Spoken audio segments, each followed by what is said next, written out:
Forgiveness, forgiveness, even if you don't love me anymore. I don't really even like that song, but it came up. Forgiveness.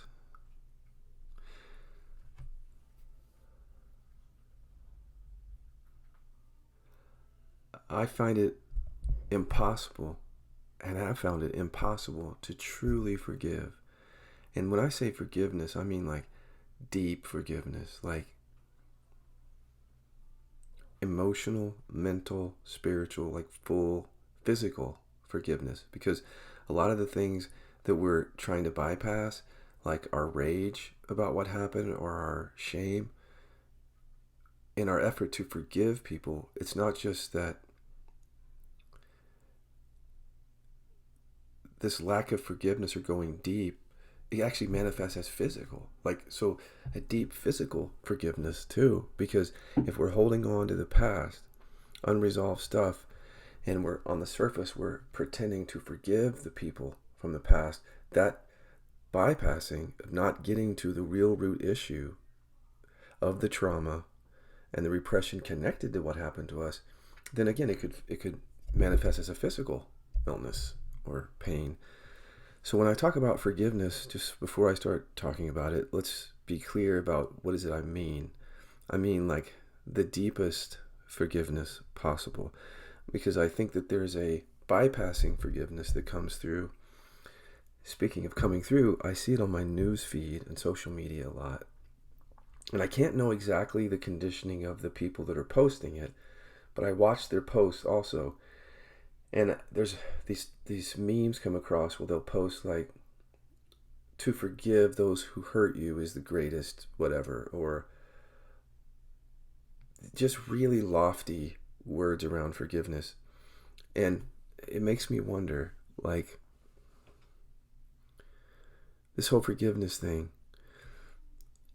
let me just stick to my own experience, and you can just fill in the details with yours. It's best to just stick to my own experience here.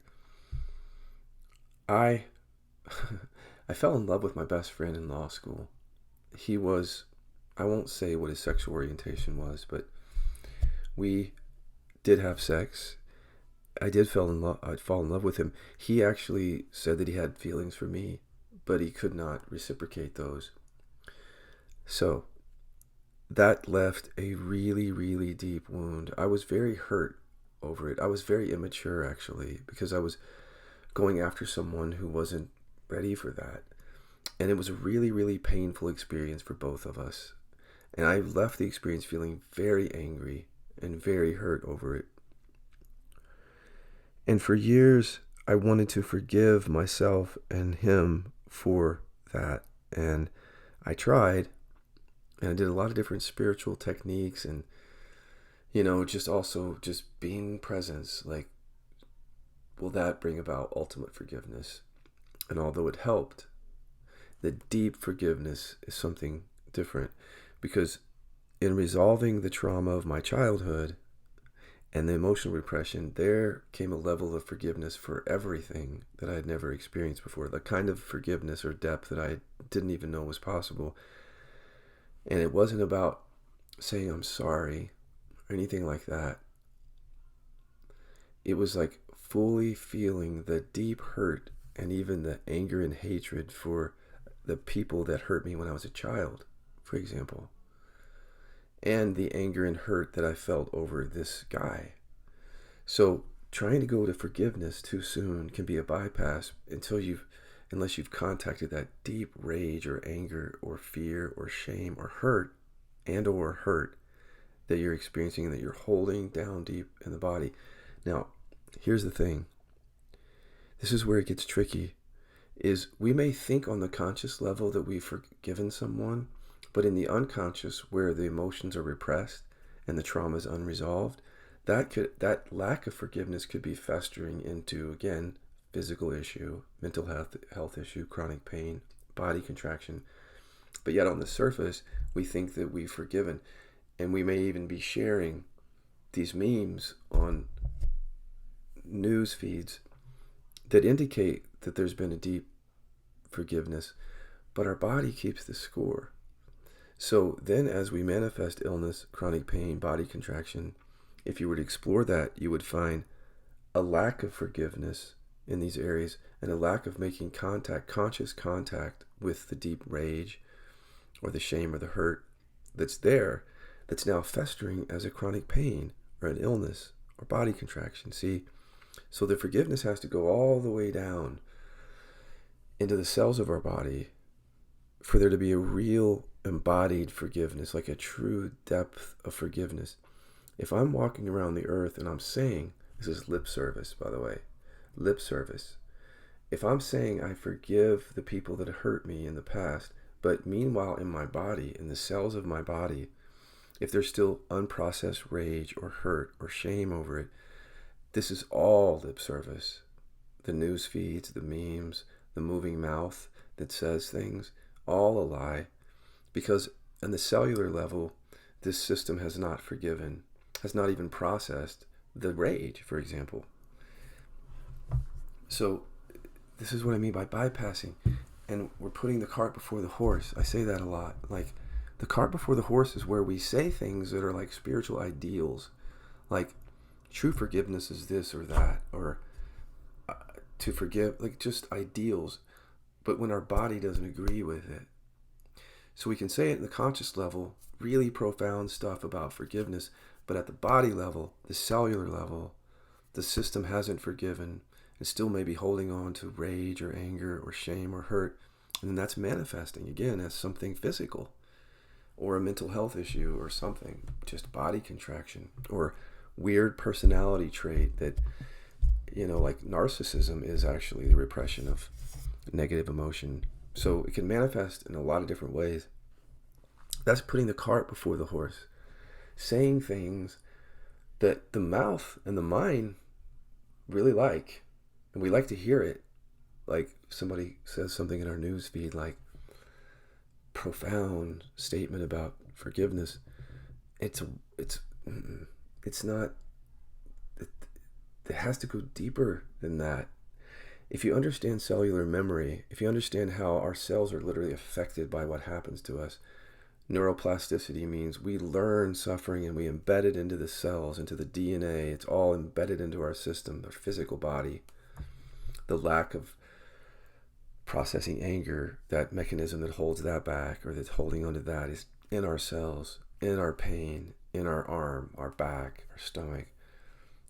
So we're not going to see it if we keep putting forth these lofty, surface-only statements about forgiveness, which what we're doing is like pointing ourselves away from it, and we're going into ideals.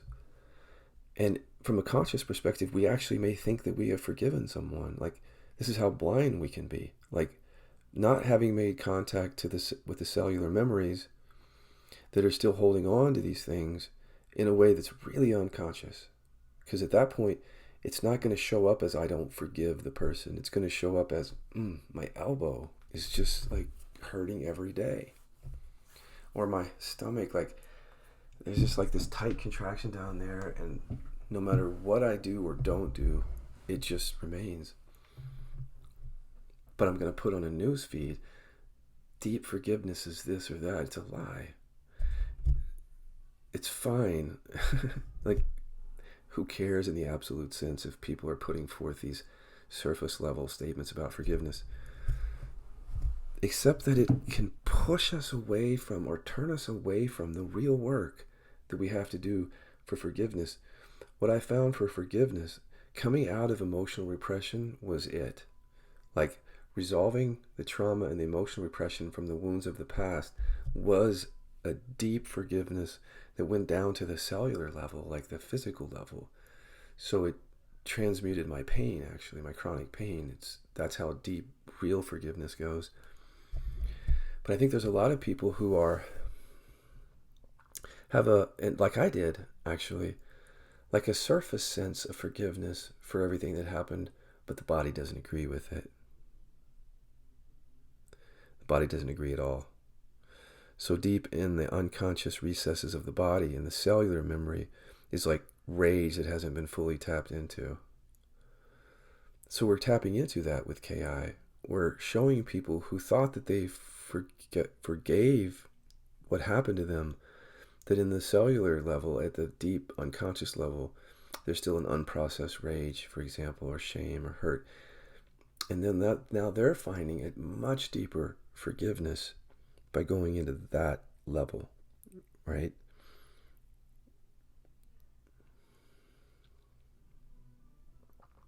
If you don't understand how trauma works and repression and cellular memory and unconsciousness, then this will elude you. This whole message will elude you. And you'll go back to thinking that somehow there's been a forgiveness in your life. When there's really been a forgiveness, though, you feel it completely throughout your whole body, mind, and your entire experience. Like, in other words, it's also testable. So if there's deep forgiveness, like the way that we test that out with KI is we look again, is there any unprocessed anger? Any unprocessed rage? And we have a way of pulling that up immediately to see. So we don't have to just wait around for it to maybe arise or not arise, because the stuff doesn't arise. Repressed emotion, trauma. But we have a way of bringing it up. So the forgiveness, we can test it out with KI. It can be authentic forgiveness. And we correct the bypassing by skill. So we don't just say things like I forgive someone when our body doesn't agree with that. We use KI to test out whether the body still holds on to this stuff at an unconscious level. So that it's very difficult in KI to lie. If you do KI skillfully, it becomes virtually impossible for you to lie to yourself anymore. That's why you hear me talking this way. Because if you say on the conscious level, I forgive the people that abused me, you can say that and you can try to believe it yourself, try to get other people to believe it, but the body keeps the score and it does not lie. So with the technology we have now, the inquiries are if the body's holding on to something unprocessed, within seconds, we can get you to see it. Seconds, or less than that. Because of how skillful it is, the methodology. So it becomes really impossible to lie, or at least to actually believe the lie anymore, because we trust the body with KI. So whatever the mouth says, it gets tested out by going into the body and see if the body actually aligns. So there's something about where the mouth aligns with your emotional system that's very authentic. When you're actually saying things that are only actually really true for you. You're just being that kind of honest, like about your actual experience, because you're trusting your body. Body doesn't lie. So even when your mouth tries to, and it sends out these news feeds that say, forgiveness, I forgive this and that, but you haven't contacted the deep anger or the hurt in the body, you won't be able to come to KI and tell that lie anymore to yourself. Because we have ways of just testing it out immediately.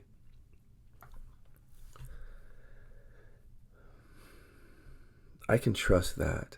You see, the mind that says all these things, like I did it myself. Like this friend that I had that I fell in love with, for years I would tell myself, I'm over him.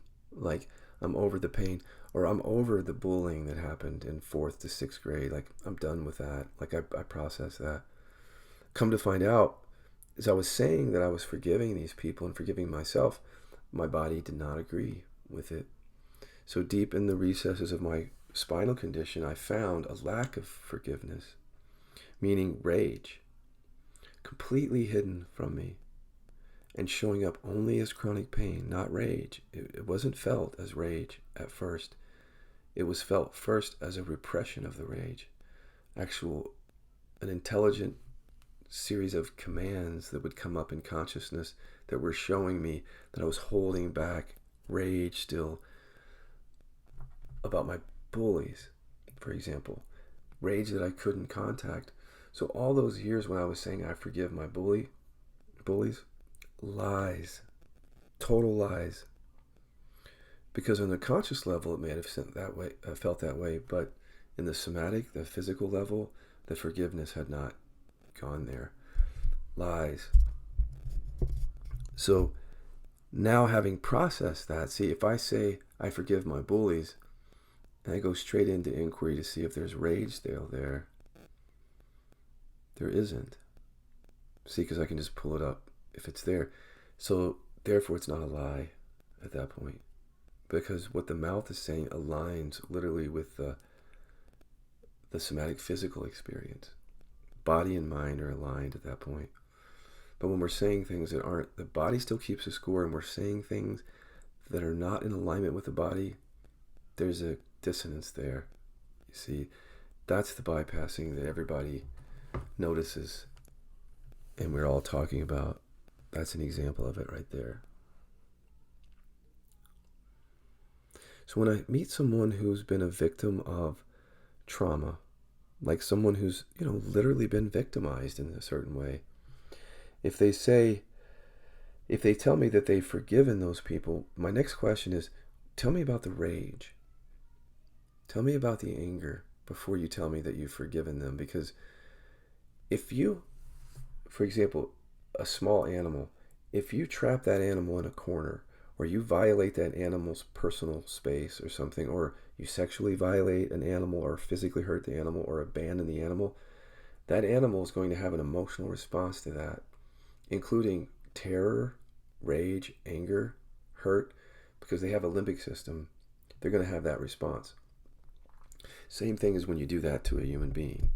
When something happens to you and you're victimized, there's natural human responses that would come up in that, like, again, anger, aggression, fear, shame, hurt. But if those haven't been accessed, then you can't say you've forgiven that, because what you're trying to do is override all of that. You're trying to say that despite what my body might be holding unconsciously, my mind says I forgive them, and that isn't real. Until you've contacted the rage, or at least see whether it's there, I wouldn't even utter the words forgiveness if I were you, because it's the cart before the horse. And if you utter it too soon, you might blind yourself from the deeper work that has to be done to lift that trauma, that rage, that buried fear, to lift it into awareness and feel it finally. You might not do that work because your mouth and your mind is saying that you forgive when your body doesn't align with it. See that? I wouldn't even say it. Not knowing what I know now, which is the body keeps a score. So again, that's the question I'm going to pose to you is, are you saying to yourself and other people that you've forgiven the people that hurt you? Where's the rage? And here's the thing. I just know that there are people saying, "Oh, I got angry about that. There were times when I got angry."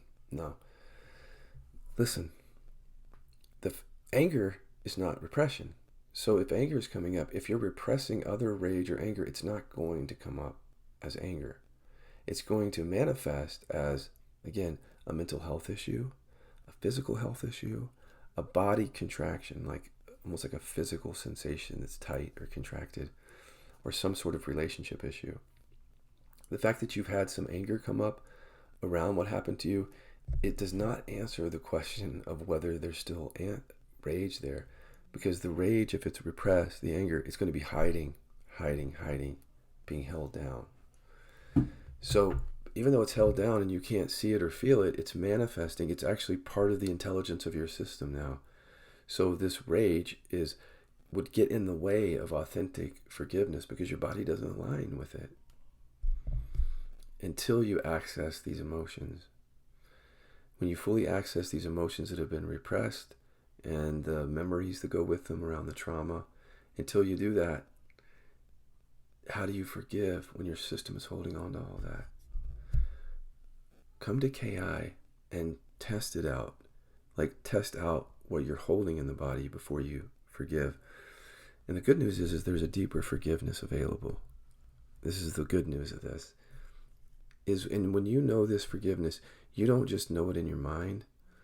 You feel it completely in your experience, like going all the way down into your body. There's no hook around it. There's no pain. There's no contraction holding rage anymore. And so you can trust that experience directly, especially if you have KI and you're able to access it. Here's another way that it hides. If you sit here right now and just scan your body, and all you notice is like some energy there, or pain or contraction there, you might tell yourself that I don't have any buried rage, that I'm not holding on to hurt or anger, because all I notice is like pain or contraction. That's a misstep. That's bypassing right there, because as I've said already, the repressed emotion and the trauma is hiding in those sensations. So let me show you just a little bit about how to access it.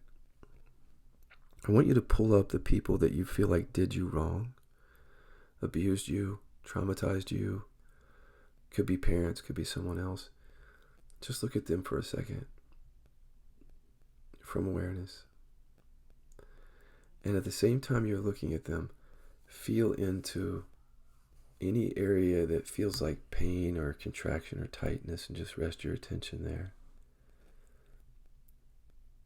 Just rest there, being aware of the pain or contraction and being aware of the people that hurt you. And then say this: I'm not angry at them. But don't say it as an affirmation. I want you to listen to the contraction. See if it activates then. Like, I'm not angry at them. Do you feel some response in the body there? Not anger necessarily, but contraction. Do you feel something right there? There's your repressed anger. So I want you to ask, what would this sensation say if it had a voice right now? If you say, I'm not angry at them, what does the mind actually say? Listen to see if it says yes. There's your buried anger wanting to come to the top, to the surface. Now, turn the yes into the actual thought. It's like, I'm angry. That's what it's saying, isn't it? Now just sit here with the thought, I'm angry. Can you feel how it's connected to that sensation or contraction? Do you notice how it might not be showing, it may be showing up as anger if some of it gets released, but it's also showing up as a contraction, like it's hiding the anger in a concretized sensation. Watch the thought that says, I'm angry. Stay with that, actually. Stay with it. Observe it. Notice where the energy is. Is it on the word I, in I am angry, or is it on the word am, or angry? There's the repressed emotion showing up as energy connected to those words. Stay with the words. Just welcome them. Don't turn away from them. Stay with the words until the words leave you. Like you're just with them, awake to them, and then they leave.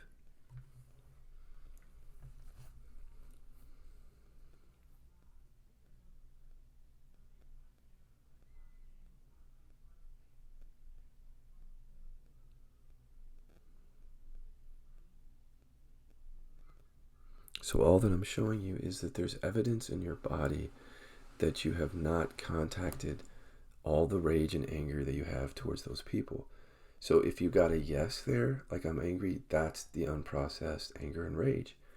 So if you say I forgive those people, it does not align with your body. See that? Now, people could say I can still forgive in the midst of rage and hurt. Let's talk about that in a second. But let's go to the hurt. So I want you to look at the same people and feel into the same contraction or tightness or pain and say, I'm not hurt by them. And see if there's a response in the body, as if to say yes. And if there is, ask, what does the sensation have to say here? See if the yes comes up like, I am hurt. Now allow that thought to be there. And see how that's also connected to energy there in the body. Just staying with the thought.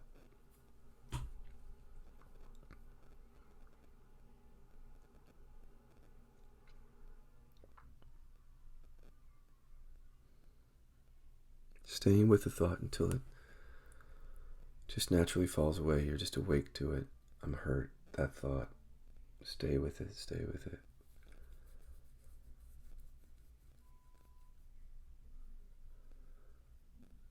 until it just lets go of you, leaving only the awareness that remains.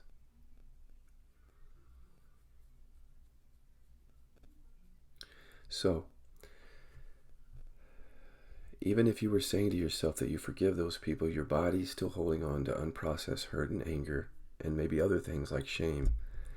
So maybe people say then, well, I'm going to forgive them despite this energy. Your unconscious is still very angry. It's still very hurt. So when you say you are forgiving them, your body and the unconscious doesn't agree with that.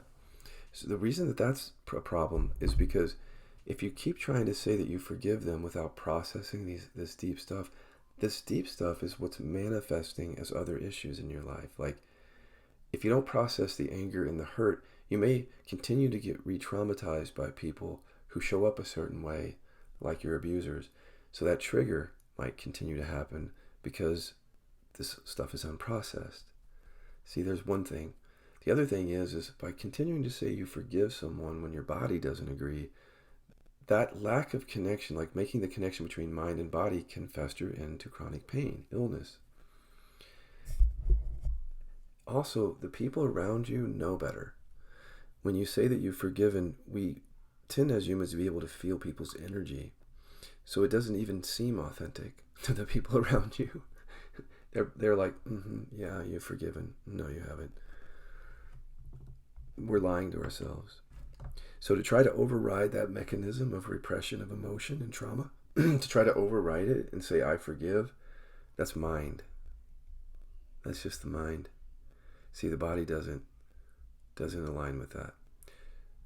Are you interested in a deeper level of forgiveness that's authentic, that the mind and body align in?